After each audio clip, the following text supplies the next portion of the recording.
40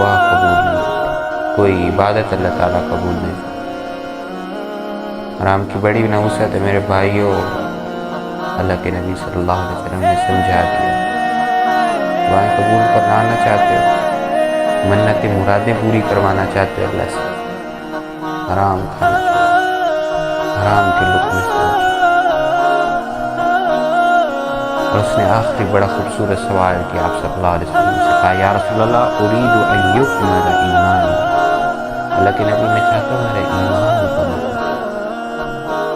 آپ صلی اللہ علیہ وسلم نے فرمایا حسن خلقک یکمل ایمان، اپنے اخلاق اچھے کر، تیرا ایمان کمپلیٹ۔ تو کیا ایمان کا کمال بتایا اللہ کے نبی نے؟ اچھے اخلاق، یہ ہے ایمان کا کمال، یہ ہے ایمان کی تکمیل، اچھے اخلاق۔ اور اچھے اخلاق کیا ہیں؟ خود اللہ کے نبی نے وضاحت کر دی، تصل من قطع، جو تم سے توڑے اس سے جوڑ۔ اچھے اخلاق کیا ہیں؟ وَتُعْتَى مَنْ حُرِمَكَ، جو تجھ سے چھینے تیرا حق اس کو دے۔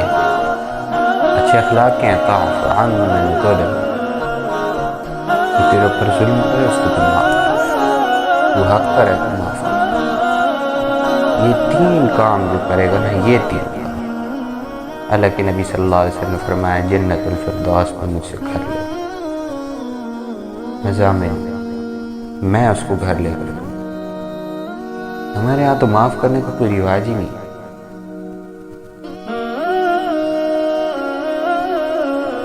میرے بھائیوں، میری بہنوں، عزیزوں، دوستوں، معاف کرنا سیکھو، معاف کرنا سیکھو۔ اللہ بھی معاف کرتا ہے، معاف کرنا سیکھو، معاف کرنا سیکھو۔ زمین والوں پہ رحم کرو، آسمان والا تم پہ رحم۔ خود بھی معاف کرنا سیکھو، دوسروں کو بھی سیکھو، اپنے گھر والوں کو، اپنے بچوں کو سکھاؤ۔ جو منہ پھیرے اس کو سلام کرو، جو توڑے اس سے جوڑو، جو توڑے اس سے جوڑو، جو توڑے اس سے جوڑو۔ اللہ بھی تم سے جوڑو، اللہ بھی تم سے جوڑو۔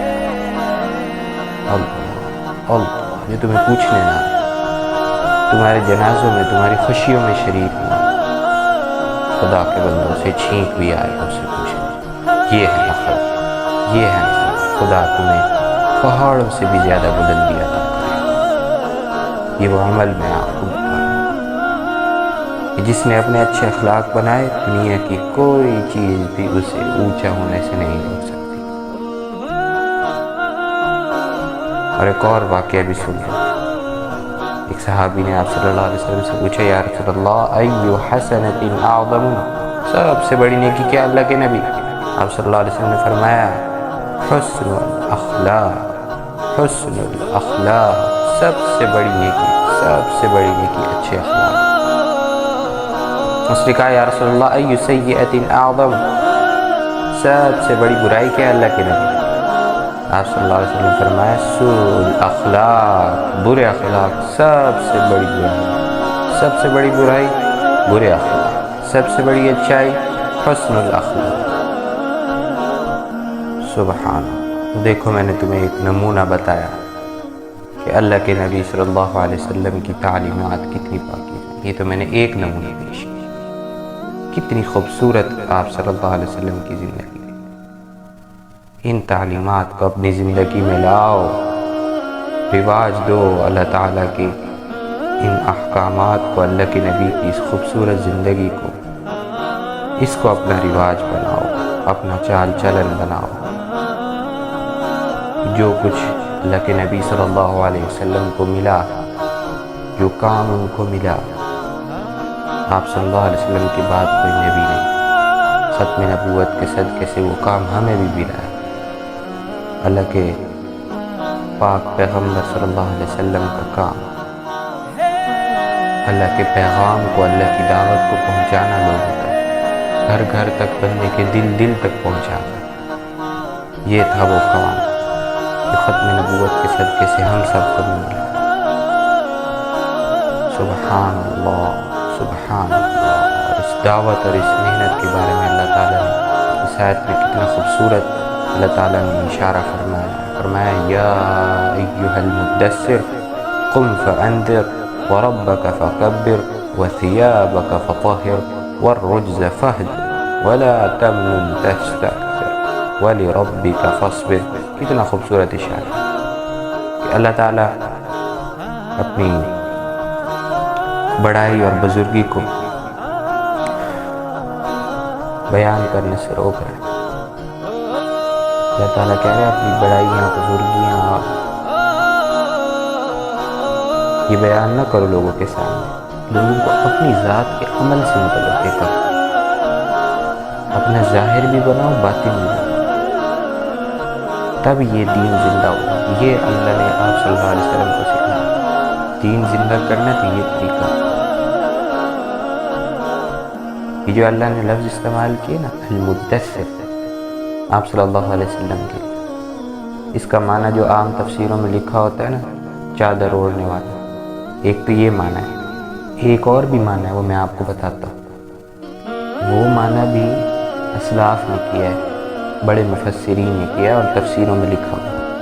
اپنی طرف سے میں نہیں کر اللہ کے نبی صلی اللہ علیہ وسلم کی جو اللہ تعالیٰ نے یہ خطاب کیا, اس کا ایک اور بھی ترجمہ ہے, وہ بڑا خوبصورت ترجمہ. اور وہ ترجمہ یہ ہے کہ جو پرندہ تن کے چن چن کے 1 2 3 4 5 سارے تن کے چن کے نا ایک گھونسلہ بناتا ہے, اس کو مدثر کہتے ہیں. اور یہ جو وہ چن چن کے گھونسلہ بناتا ہے تن کے, اس عمل کو وہ تدثیر کہتے ہیں. تو اللہ نے کتنی خوبصورت تشبیہ دی. مدثر کہہ کے آپ صلی اللہ علیہ وسلم, جب آپ صلی اللہ علیہ وسلم تشریف لائے تو انسانیت کا گھونسلہ ٹوٹا ہوا, ساری انسانیت ٹوٹی بکھری ہوئی. آپ صلی اللہ علیہ وسلم آئے, اللہ تعالیٰ نے کہا اے انسانیت کے گھونسلے کو تن کا ایک ایک بندے کو جوڑنے والے. کتنا خوبصورت اللہ نے خطاب کیا. جب آپ صلی اللہ علیہ وسلم تشریف لائے تو یہ دنیا کے انسانوں کا سارا گھونسلہ ایسے ٹوٹ گیا, نہ کہیں امن, نہ چین, نہ سکھ, نہ آرام, ہر طرف لڑائی, نفرتوں کا بازار کرنا. تو اللہ تعالیٰ نے آپ صلی اللہ علیہ وسلم کو فرمایا یا ایھا المدثر, اے انسانی گھونسلے کو دوبارہ تعمیر کرنے والے, اٹھ جا, قم, اٹھ جا. تیری برکت سے ایک گھونسلہ پھر آباد, اور پھر تیری برکت سے ایک گھونسلہ دوبارہ بنایا جائے گا. یا ایھا المدثر, قم, کھڑا ہو جا, اٹھ جا, اٹھ جا. اور کام کیا کرنا ہے اٹھ کے؟ بول اللہ اللہ اللہ اللہ, بول اللہ. یہ تیری ساری زندگی کا کام, موت تک کا. ان لک فی النہار سبحا طویلا, اے میرے نبی تیرے دن کا تیرنا بہت لمبا, بہت لمبا. یعنی تیرے لیے جو دن میں تبلیغ کا اور دعوت کا اور اللہ کے پیغام کو پہنچانے کا کام وہ بہت لمبا ہے. اللہ کو کہنا تو یہ چاہیے تھا نا تیرا کام بہت زیادہ ہے, لیکن اللہ نے کہا نہیں. اللہ نے کہا تیرا تیرنا لمبا. حیرانی کی بات یہ ہے کہ عرب تو سارا صحرا تھا, اور مکہ میں تو اس وقت یہ صورت نازل ہوئی تو سارا مکہ تو صحرا تھا, وہاں تو دریا کا پانی کا نام و نشان ہے. دریا کہاں سے؟ تو اللہ نے یہ کیوں کہا تیرا تیرنا بہت لمبا. اللہ تعالیٰ اس میں ایک بہت ہی خوبصورت بات سمجھا, ایک بہت ہی ذومانہ بات سمجھا, اور وہ کیا ہے کہ تبلیغ کا, دعوت کا, اللہ کے پیغام کو پہنچانے کا جو انبیاء کا کام ہے, اس میں کوئی ریٹائرمنٹ نہیں, اس میں کوئی چھٹی نہیں. حکومت کا ملازم ہو, کوئی فوج کا ملازم ہو, کوئی پولیس یا وابدہ کا ملازم ہو, اس کی ریٹائرمنٹ ہو جاتی ہے, اس کو چھٹی بھی مل جاتی ہے. لیکن جو اللہ کے پیغام کو پہنچانے والا نبی ہوتا ہے اس کے لیے کوئی ریٹائرمنٹ, کوئی چھٹی نہیں, کوئی چھٹی نہیں. ان لک فی النہار سبحا طویلا, تیرے دن کا وقت جو ہے اس میں بہت لمبا تیرنا ہے, بہت لمبا تیرنا. میں آپ کو ایک مثال دیکھوں تاکہ آپ کو شاید کی وضاحت ہو. مثال کے طور پہ آپ ملتان سے گاڑی میں بیٹھے, وہاں سے آپ چلیں گاڑی چلے اور راستے میں آپ کو پانی پینے کی، قضاء حاجت کے لیے، چائے کے لیے کہیں رکنا پڑے، آپ رکیں گے، گاڑی سے اتریں گے، کہیں جا کے بیٹھیں گے، کھائیں پئیں گے، نیند آ گئی تو سو جائیں گے، پھر آپ دوبارہ گاڑی میں بیٹھیں گے، دوبارہ سفر شروع ہو جائے. لیکن دوسری طرف دریا بہہ رہا ہے تیز ٹھاٹھے مارتا، اور آپ نے اندر لگا دی چھلانگ. اب آپ مجھے بتائیں کہ آپ کو ضرورت پڑ جائے پانی پینے کی، یا آپ کو ضرورت پڑ جائے چائے پینے کی، یہ ذرا سی ٹیک لگانے کی، یہ تھک جائے ذرا سا لمبا ہونے کی، تو آپ مجھے بتائیں آپ رکیں گے؟ آپ چائے پیئیں گے؟ بیٹھیں گے کہیں ذرا سی دیر کے لیے لیٹیں گے، کمر سیدھی کریں گے؟ یہ چائے کی سرخی لگانے کی چکر میں تو مچھلی آپ کا سرکہ لگا دے گا. تو اس لیے اللہ نے یہ لفظ استعمال کیا کہ تیرا تیرنا بہت لمبا صبح کے وقت میں، اگر تو ٹھہر گیا تو موت. جسے تیرنے والا دریا میں اگر ٹھہر گیا تو اس کے لیے موت. اسی طرح اگر تو ٹھہر گیا تو نہ ٹھہرنا. اس لیے تبلیغ کا کام، اس کے لیے اللہ تعالیٰ نے یہ تیرنے والی مثال استعمال کی. چلنے والا ہو نا ٹھہر لے، کوئی مسئلہ نہیں، سو بھی سکتا ہے، بیٹھ بھی سکتا ہے، لیکن تیرنے والا نہیں رک سکتا. کب تک؟ جب تک کنارہ نہ آئے. اور یہاں کنارے سے کیا مراد ہے؟ موت. جب تک موت کا وقت آ نہیں جاتا، تبلیغ کا اور دعوت کا اور اللہ کے پیغام پہنچانے کا کام تیرا اس وقت تک بند نہیں ہونا چاہیے، روکنا نہیں چاہیے، ہر حال میں کر. اِنَّ لَكَ فِي النَّهَارِ سَبْحًا طَوِيلًا، اے میرے نبی تجھے تیرا تیرنا جو ہے وہ بہت لمبا ہے. اتر جا دعوت کے میدان میں، اتر جا دعوت کے سمندر میں، دعوت کے ٹھاٹھے مارتے ہوئے دریا میں، تیرتا جا تیرتا جا تیرتا جا. وَاعْبُدْ رَبَّكَ حَتَّى يَأْتِيَكَ الْيَقِينُ، اتنا چل اتنا تیر کہ موت آ، پھر اس وقت تیری چھٹی. جب یہ آیت نازل ہوئی نا تو آپ صلی اللہ علیہ وسلم نے حضرت خدیجہ کو کہا اٹھو، اب میرا وقت آ گیا، آرام کے دن میرے ختم ہو گئے، میرا کام شروع ہو گیا.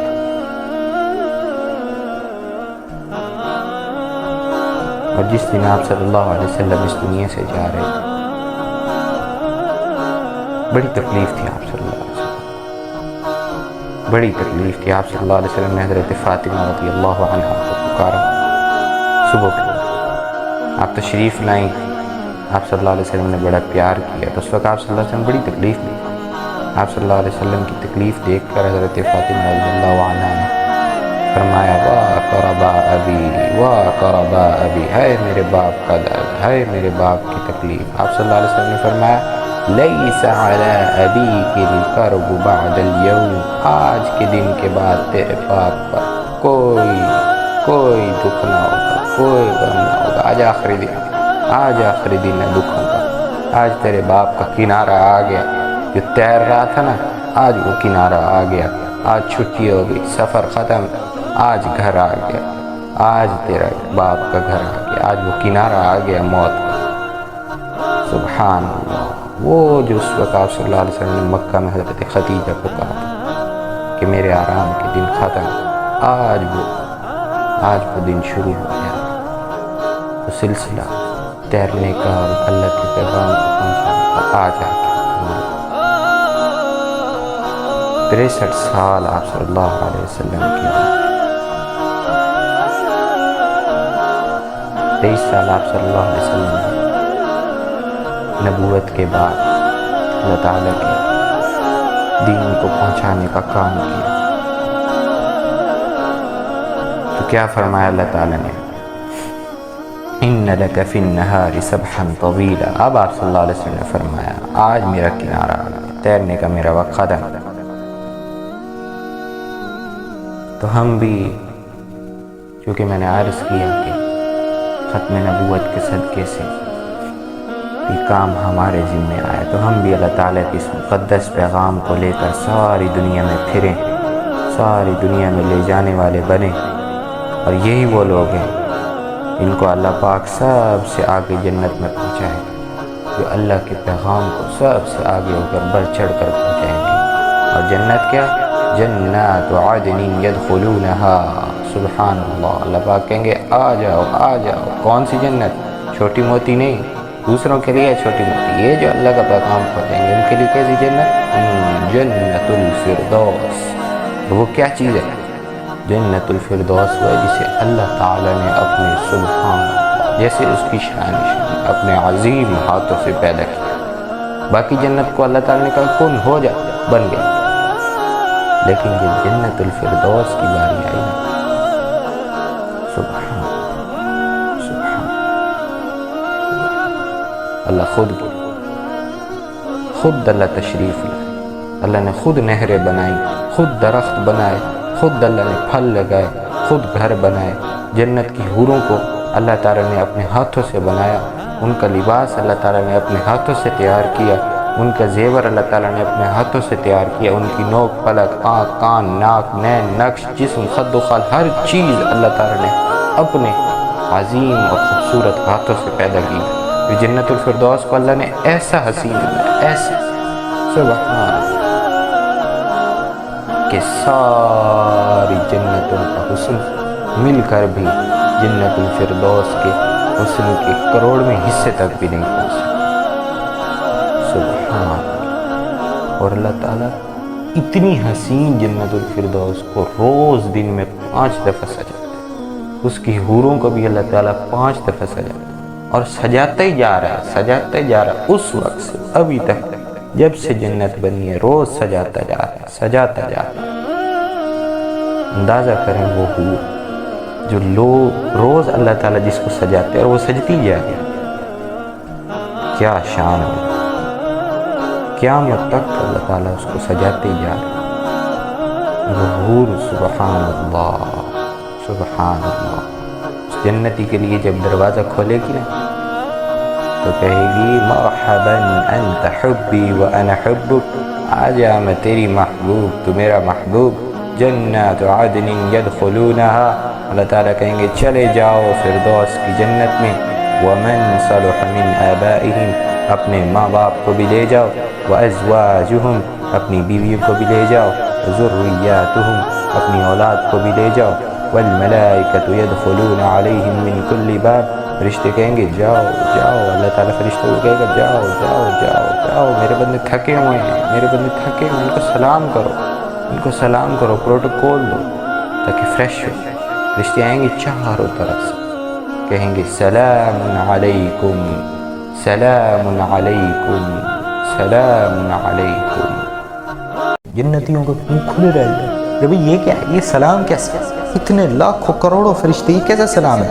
کہیں گے بما صبرتم، جو تم نے صبر کیا تھا، صبر کی جو تم نے زندگی گزاری اس کی وجہ سے، یہ ہے اسلام۔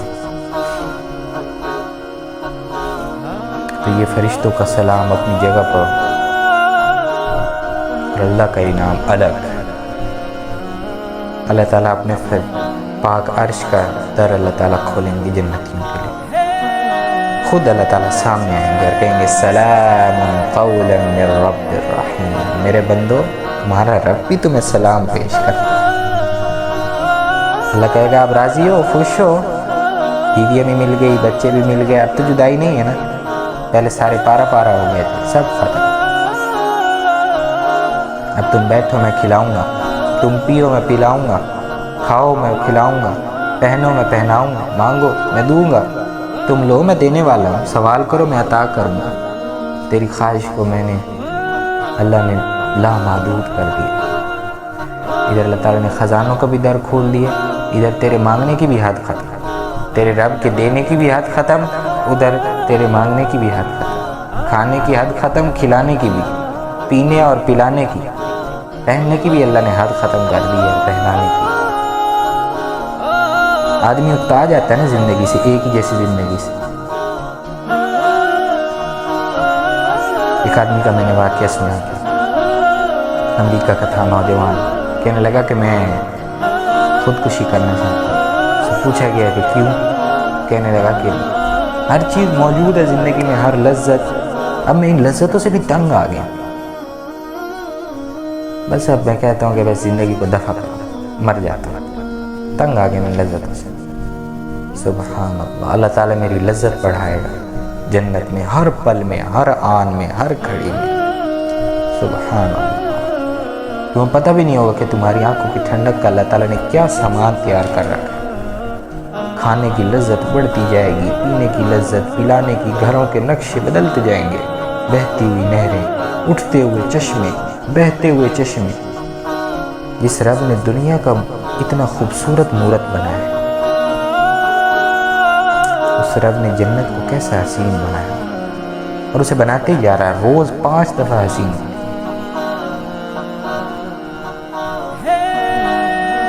جنت میں ایک بیوی سے ملے گا، اس کو دیکھ کر کہے گا تیری جیسی تو کوئی اور ہے ہی نہیں، اور وہ یوں ہی سمجھے گا کہ اس جیسی کوئی حسین لڑکی جنت میں ہے ہی نہیں.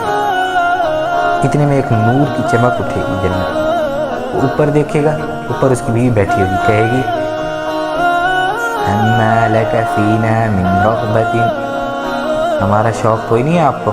کہے گا تو کون؟ کہے گی میں تیرے لیے ہی بیٹھی ہوئی ہوں اوپر. تو وہ اسے چھوڑ کے اس کے پاس چلا جائے گا. وہ پہلے سے بھی زیادہ خوبصورت ہو. وہاں رہیں گے، نہ وہ اس سے تنگ ہوگا نہ وہ اس سے تنگ ہوگی، دونوں ایک دوسرے سے تنگ نہیں ہوں گے.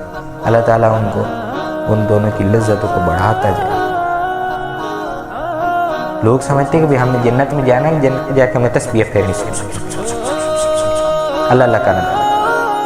یہ اللہ اللہ یہی کرنا ہے. جنت میں تو موج ہوگی، عیش ہوگا، مزے ہوں گے. جنت پہ تو ایک اور در کھلے گا. پھر یہ ایک در کھلا، پھر ایک اور در کھلے گا. ایک خوبصورت سی اور حسین ترین لڑکی سامنے آئے گی. جنتی کہے گا اما ان یکون لنا منک نصیب. اب وہ عورت کہے گی، وہ جو حسین سی لڑکی نظر آئی نا، اما ان یکون لنا منک نصیب، ہماری بھی کوئی باری ہے. وہ کہے گا جنتی کہ تو کون؟ وہ کہے گی میں تمہاری بیگم. اس کے پاس جائے گا، ہر بیوی پہلے سے زیادہ حسین ہر بیوی. اتنے میں ایک اور نور کی چمک اٹھے گی، ساری جنت روشن ہو جائے گی. ساری جنت میں روشنی پھیل جائے گی. ایسے گھبرا کر یہ ایمان والا جنتی آدمی اوپر دیکھے گا تو اس کی دنیا والی ایمان والی بیوی اوپر سے ایسے دروازہ کھولے گی، کہے گی ہمارے پاس کب آئیں گے جناب؟ اس کا حسن ان ساری جنت کی حوروں پر 70,000 گنا زیادہ ہو. 70,000 گنا. اللہ اس کو بٹھا دے گا، کہے گا بیٹھ، کھا، مانگ، پہن، سوال کر، تجھے ملے گا. تو چاہت کر، تجھے ملے گا. تمنا کر، تجھے ملے گا. جو چاہ ہو جائے گا. ایک بادل اٹھے گا دوزخ کا.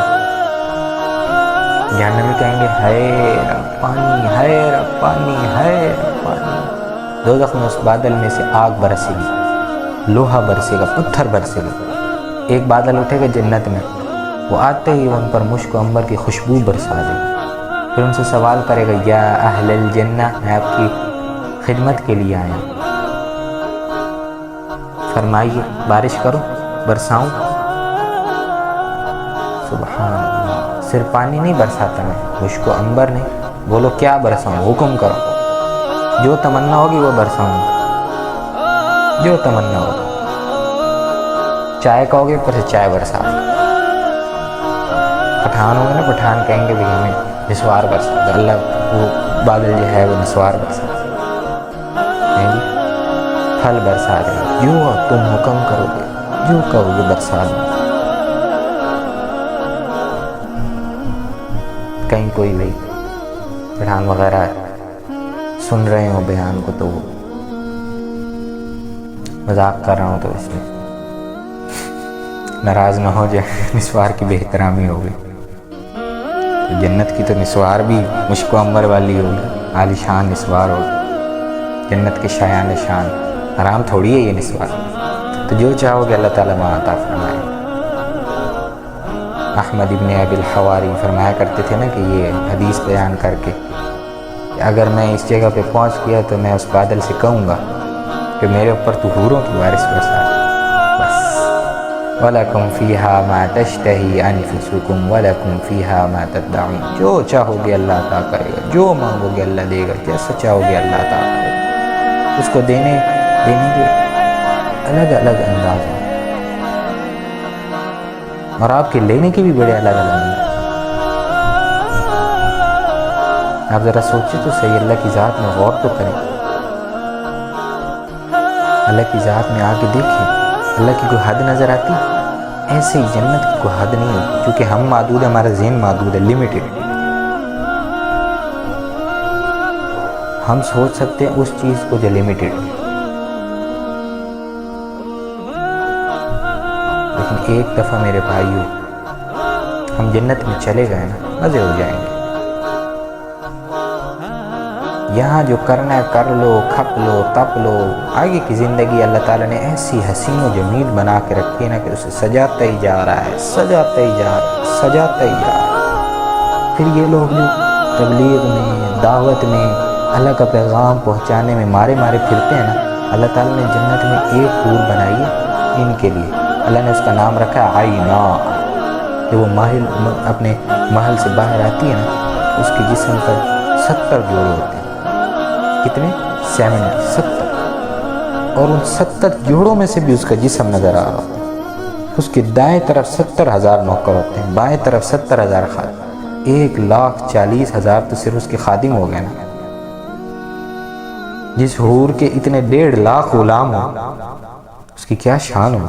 اور جب وہ باہر نکلتی تو وہ اعلان کرتی ہے اَيْنَ الْآمِرُونَ بِالْمَعْرُوفِ وَالنَّاهُونَ عَنِ الْمُنْكَرِ۔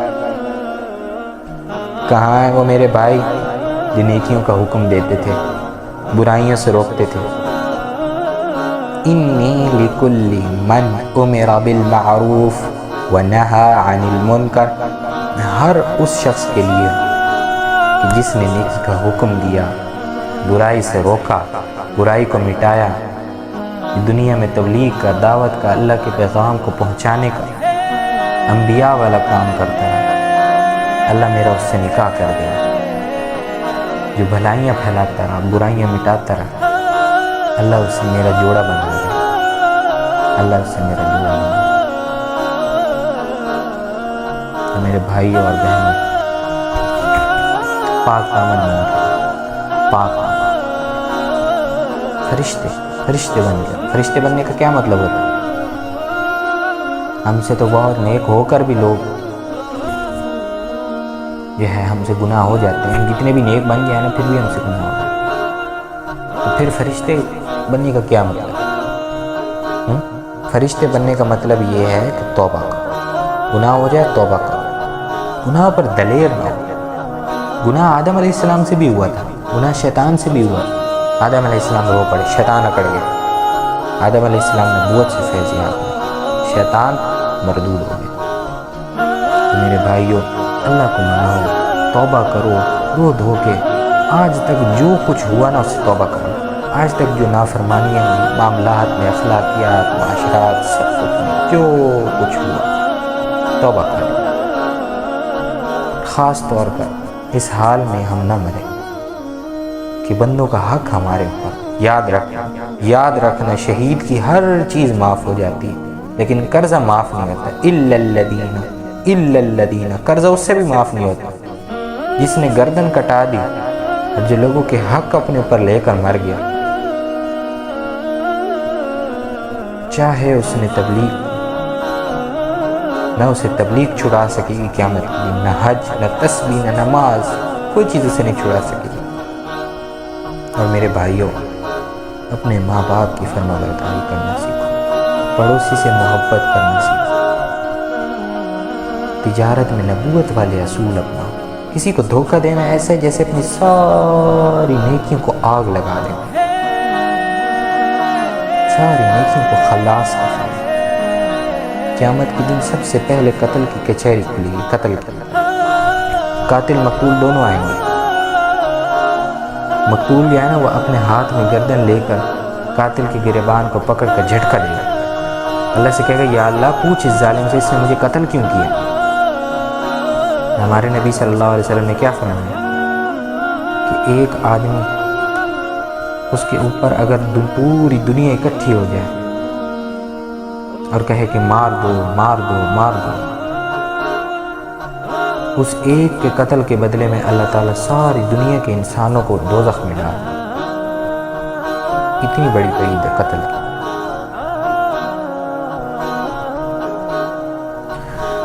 تو میرے بھائیو، مسلمان کا حق لے کر کوئی نہ مرے۔ ایک بالشت زمین دبا کر بھی جو مر گیا نا، تو 7 زمینوں کا توق بنا کر اس کے گلے میں قیامت کے دن ڈال دیا۔ کسی کی امانت کھا کر کوئی مر گیا، بیچارہ جو پیچھے تھا نا، وہ بیچارہ روتا رہ گیا، پیٹتا رہ گیا، یہ اپنی جو طاقت سے ہڑپ کر گیا۔ قیامت کے دن جب ہوگا اللہ تعالیٰ کے دربار میں، جب وہ آئے گا تو کہے گا یا اللہ میری امانت اس سے لے کر دے۔ اللہ کہے گا اس کی امانت دے، کہے گا میرے پاس تو کچھ ہے ہی نہیں، وہاں تو کچھ نہیں ہوگا نا۔ تو اللہ تعالیٰ کہے گا پڑی ہوئی ہے، میں نے رکھی۔ وہ کہے گا کہاں؟ اللہ تعالیٰ کہے گا ہاویہ میں، دوزخ کے آخری درجے میں پڑی، جا کے اٹھا کے آ۔ فرشتے اس کو لے کر جائیں گے، دھکا دیں گے، وہ گرتا ہوا جہنم سے گزرے گا، پھر حطمہ سے لظہ سعیر سقر جحیم۔ اور جب ہاویہ میں پہنچے گا نا، تو ہاویہ میں منافقین جلائے جائیں گے۔ ہاویہ کی آگ دوزخ کی آگ میں سب سے زیادہ خطرناک، سب سے ہلکی آگ جہنم میں، جہاں مسلمان جائیں گے، گناہ گار نافرمان مسلمان جو کبیرہ گناہ کرتے کرتے مر گئے، توبہ نہ، وہ اس میں جلائے جائیں گے۔ اور اس کے نیچے حطمہ، اس میں عیسائی ہوں گے، اس کے نیچے لظہ، اس میں یہودی، پھر سعیر، اس میں مجوسی، پھر سقر، اس میں صابی ہوں گے، پھر جحیم، اس میں مشرکین عرب ہوں گے، پھر ہاویہ، اس میں منافقین ہوں گے۔ امانت ہڑپ کرنے والا جو مسلمان ہے وہ بھی ہاویہ میں جائے۔ امانت کو اٹھائے گا، زمین تو ہے، کپڑا ہے، پیسہ ہے، جو بھی ہے، کوئی جو چیز اس نے اس کے پاس امانت رکھی، بکری گائے جو بھی اس کے پاس، اٹھائے گا اور کندھے پہ رکھے گا۔ پھر یہ ساری دوزخ پار کرتا ہوا اللہ اللہ جب جہنم کے کنارے پہ آئے گا تو اللہ تعالیٰ اس کا قدم پھر پھسلائیں گے، پھر نیچے، پھر گرتا ہوا ہاویہ میں، پھر امانت کو اٹھائے گا، پھر چڑھنا شروع کرے گا، پھر اوپر آئے گا، اللہ تعالیٰ اس کو پھر نیچے گرا دے۔ اللہ تعالیٰ ایسا کرتا رہے گا، جیسی وہ چاہے اللہ تعالیٰ پھر اس کو پھسلائے۔ کیا چسکا آیا بندے کو، کیا فائدہ ہوا، کیا مزہ آیا کسی کے چند ٹکے ہضم کرنے کا۔ مسلمان کا کوئی حق لے کر کوئی بندہ مر جائے، کیا فائدہ ہو گیا؟ آگے تو بربادی ہو جاتی۔ بھائیو، ہلاکت اور بربادی اور تباہی کسی کے کھا کر، کسی کا حق کھا کر مر جانا۔ ہمارے یہاں یہ بڑی وبا پھیلی ہوئی، کسی کا حق کھا کے مر جانا۔ تو اللہ کے واسطے میرے بھائیو، اپنے آپ کو لوگوں کا حق کھانے سے بچاؤ، پرایا مال کھانے سے اپنے آپ کو بچاؤ۔ مظلوم اگر کافر بھی ہوگا نا تو اللہ اس کو بھی آپ کے مقابلے میں کھڑا کرے گا اور آپ کو پکڑوائے گا قیامت میں۔ ہمارے تو چاروں طرف مسلمان ہی مسلمان، ہم تو مسلمانوں پہ زیادتی کر رہے ہیں، گالی ہم دیتے ہیں مسلمان کو، جھوٹ بولتے ہیں مسلمان سے، غلط تولتے ہیں مسلمان سے، غلط بتاتے ہیں مسلمان کو۔ ہم تو برباد ہو گئے۔ ہمارے دعوے دار قیامت کے دن مسلمان ہوں گے جو ہمارے پر دعویٰ کر رہے ہیں، مسلمان ہمارے سامنے ہیں۔ علامہ قرطبی رحمہ اللہ علیہ نے ایک واقعہ لکھا ہے نا کہ ایک دکاندار صبح صبح آیا اور اپنی دکان کی جو تکڑی ہے نا اس کو توڑ دی، اور اسی دکاندار نے پوچھا بھی یہ تم نے کیوں توڑی؟ اس نے کہا کہ بھی ہمارا آج پڑوسی مر رہا تھا، ہم نے کہا لا الہ الا اللہ لا الہ الا اللہ کلمہ پڑھ لیں۔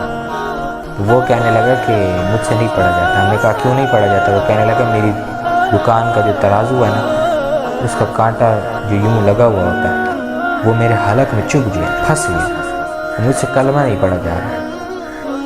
ایک دکاندار جب غلط تولتا ہے نا وہ کہتا ہے کہ میں نے 100 روپے کما لیے، 10 روپے بچا لیے، 50 روپے بچا لیے، مرتے ہوئے اس کا یہ حال تھا کہ کلمہ نصیب نہیں ہوا۔ کیا ملا اس کو؟ حق کھا کے۔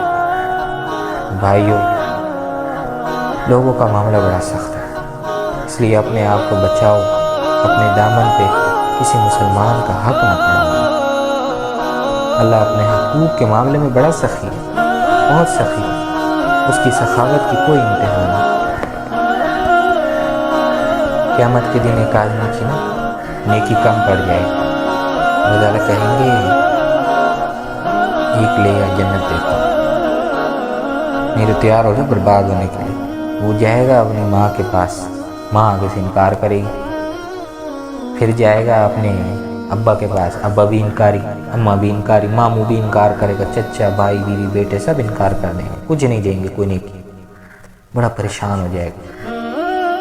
ایک آدمی سے ملے گا، وہ کہے گا بھائی کیوں پریشان ہو؟ کہے گا میں مر گیا، ایک نیکی سے مار کھا گیا، ایک گھٹ گئی، ایک۔ اللہ، اس لیے میں تو یہی کہوں گا کہ ایک ایک سنت کی قدر کرو۔ یہ شیطان نے چکر چلایا ہوا کہ سنت کی کوئی بات نہیں، کرو تو ثواب، نہ کرو تو گناہ کوئی نہیں۔ اللہ کے نبی کی ایک ایک سنت کی قدر کرنا چاہیے۔ میرے بھائی اور بہنوں، محمدی نظر آؤ، محمدی۔ تو وہ آدمی جو ہوگا نا جس سے اللہ تعالیٰ نے مطالبہ کے لیے ایک نیکی لے آؤ، میں تمہیں جنت میں ڈالوں گا، نہیں ہے برباد ہونے کے لیے تیار ہو، وہ کہے گا مر گیا بھائی، مر گیا، نیکی نہیں مل رہی۔ تو وہ آدمی کہے گا چل مبارک ہو، تیرا کام ہو گیا۔ وہ کہے گا وہ کیسے؟ وہ کہے گا میرے پاس ہے ایک ہی نیکی ہے، میرے کس کام کی، میرے لیے تو ویسی دوزخ ہے، ایک ہی نیکی ہے میری۔ تو وہ خوش خوش آئے گا، کہے گا یا اللہ میرا کام بن گیا۔ تو اللہ پاک پوچھیں گے کیسے بن گیا؟ تو وہ کہے گا کہ ایک آدمی نے مجھ سے وعدہ کیا ہے کہ میں اپنی نیکی تمہیں دیتا، اپنا حق تمہیں دیتا۔ اللہ تعالیٰ کہیں گے اس کو بھی بلاؤ۔ وہ آئے گا تو اللہ پوچھے گا کیوں بھائی تو اپنی نیکی کیوں دے رہا ہے؟ آج تو کوئی کچھ نہیں دے رہا۔ کہے گا یا اللہ میری تو ایک ہی نیکی ہے، ورنہ میں نے ویسی جہنم میں جانا ہے، دوزخ میں جانا ہے، تو نہ ہو یہ نیکی تب بھی میں نے جہنم میں جانا ہے، ہو تب بھی میں نے جہنم میں جانا ہے، تو پھر یہ تیرے بندے کا ہی بھلا ہو جائے گا تو میں اس کو دے دیتا۔ اللہ تعالیٰ فرمائیں گے اچھا تو آج کے دن مجھ سے بھی بڑا سخی بننا چاہتا ہے؟ میرے سے بڑا سخی آج کے دن کوئی نہیں ہو سکتا، چل تو بھی جنت میں جائے اس کے ساتھ۔ تو اس لیے میرے بھائیوں، اللہ اور اس کے رسول صلی اللہ علیہ وسلم کو راضی کرنا اپنا کام بناؤ، اس کو لے کر پھرو پھراؤ۔ تو میرے بھائیوں، اپنی عورتوں کو دین کی دعوت پہنچانا سکھاؤ، اپنی مسجدوں کو 24 گھنٹے آباد کرو بھائیوں۔ اللہ ناراض ہو چکا ہے، دیکھتے نہیں ہو کہ بارشیں بند ہیں، ابھی ٹھنڈی فضائیں تھی، کیسی گرمی کی لو چلنے لگی ہے۔ اللہ تعالیٰ بتا رہا ہے کہ میں ناراض ہوں، مجھے منا لو، مجھے منا لو، مجھے خوش کر لو۔ منانا مشکل بھی نہیں ہے، اللہ کو منانا بہت آسان ہے، ماں کو منانا بڑا مشکل ہوتا ہے، اللہ کو منانا بڑا آسان ہوتا ہے۔ ماں کی تو ایک دفعہ گستاخی کرو تو معاف کر دے، دوبارہ گستاخی کرو تو زیادہ منت کرائے گی، تیسری دفعہ گستاخی کرو کہے گی زیادہ دفعہ ہو، میں معاف ہی نہیں کرتا۔ اور اللہ کی ہر دفعہ نافرمانی کرو، اللہ کہے گا اللہ سے تم کہو یا اللہ معاف کر دے، اللہ 1000 دفعہ معاف کر دے۔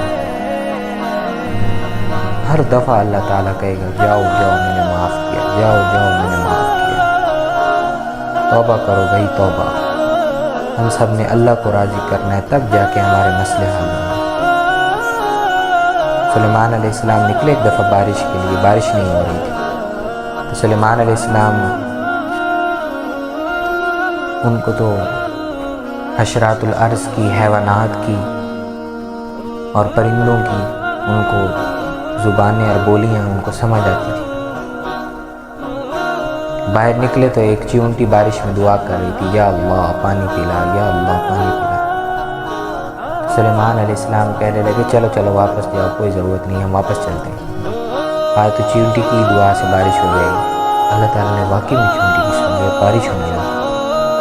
ہم تو اتنے نافرمان ہو گئے تو جانوروں کی بھی نہیں سنی جاتی، اتنا اللہ تعالیٰ کو ہم نے ناراض کیا۔ لیکن مسئلہ پھر بھی بڑا آسان ہے، بس ایک دفعہ کہو یا اللہ میری توبہ، اللہ کہے گا جاؤ میں نے معاف، جاؤ میں نے معاف کر دیا۔ بنی اسرائیل کے دور میں بارش نہیں ہو رہی تھی، موسیٰ علیہ السلام نے 70,000 آدمیوں کو لے کر نماز پڑھی، دعا مانگی، دھوپ اور تیز ہوگی۔ موسیٰ علیہ السلام نے کہا یا اللہ بارش مانگی، دھوپ تیز ہوگی۔ اللہ تعالیٰ نے کہا تمہاری جماعت میں ایک ایسا بندہ موجود ہے جس کی نافرمانی ایسی ہے کہ جب تک یہ اندر رہے گا نا تمہاری جماعت میں بارش نہیں ہونے والی۔ جب ایک آدمی ایسا تھا، ایک آدمی جماعت، بارش شروع کی، اور ہمارے اندر تو ایسے آدمی کی اکثریت ہے. اب کیا ہوگا؟ موسیٰ علیہ السلام نے کہا نکل جاؤ اس آدمی کو.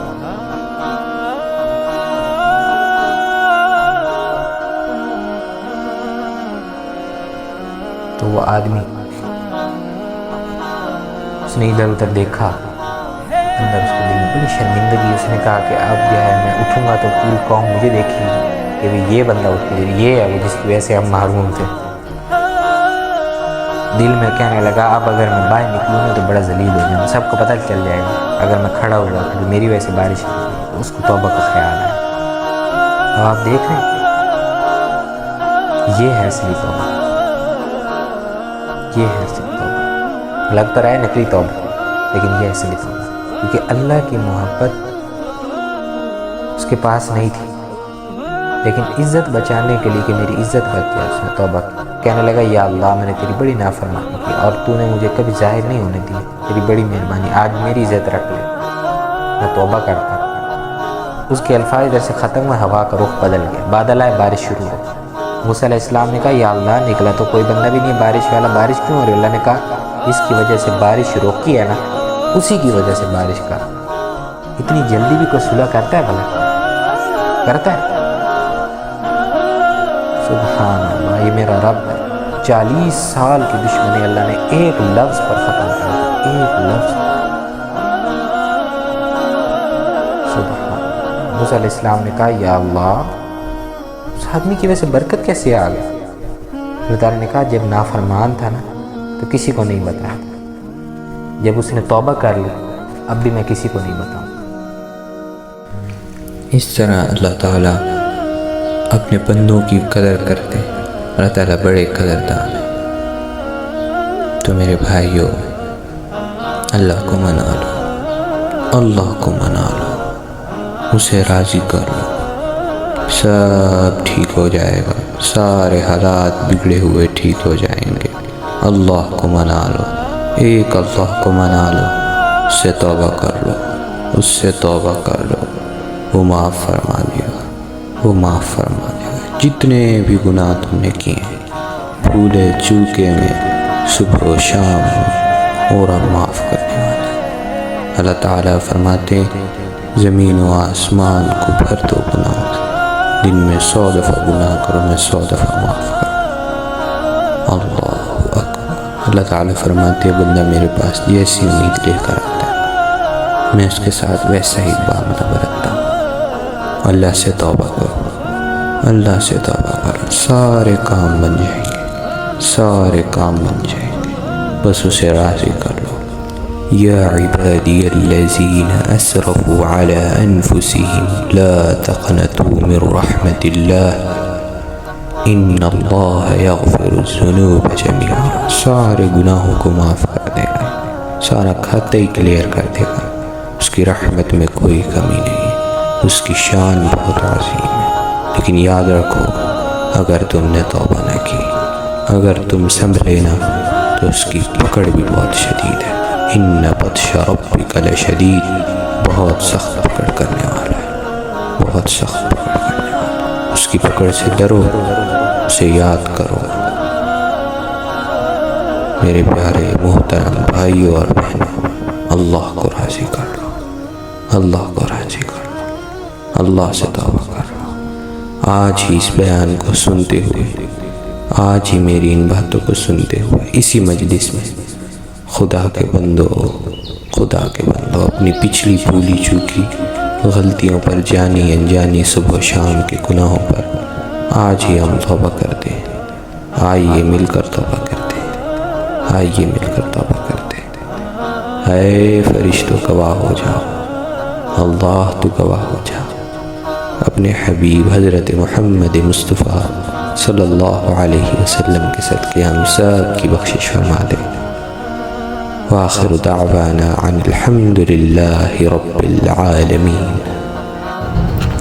ہماری ویڈیو کو لائک کیجئے، شیئر کیجئے اور کمنٹ کرنا ہرگز نہ بھولیے. ہمارے مزید بیانات کے لیے ہمارے چینل لیٹس گین جنہ کو سبسکرائب کیجئے.